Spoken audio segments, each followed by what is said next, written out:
விசுவாச குடும்பங்களோடு பரிசுத்த ஆவியானவர் சொல்லுகிறாரு, என்கிட்ட வருகிற இந்த ஜீவ தண்ணீர் எப்படி வரும்னு சொன்னா, என்னையே முழுமையாக, என்னையே பிட்டு, என் சரீரத்தில் ஒருவன் ஈட்டியை குத்தும் பொழுது அதிலிருந்து வந்தது கொஞ்சம் இரத்தமும் கொஞ்சம் தண்ணீர். என்கிட்ட இருந்து உங்களுக்கு கைமாறி கொடுக்கிற ஆசீர்வாதம் என்பது ஜீவ தண்ணீர். இதை குடிக்கிறவனுக்கு தாகமே வராது. நல்லா புரிஞ்சுக்கொள்ளுங்க.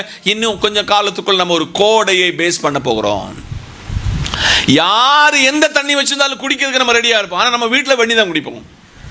ஏனால் நம்முடைய தாகம் நமக்கு அது ஒரு அந்த நேரத்தில் எதை தந்தாலும் குடிக்க தோணும். ஆனால் கர்த்தர் சொல்கிறார், எனக்கு உங்களுக்கு பகிர்ந்தளிக்கிறது ஜீவ தண்ணீரை உங்களுக்கு நான் கொடுப்பேன். The living water.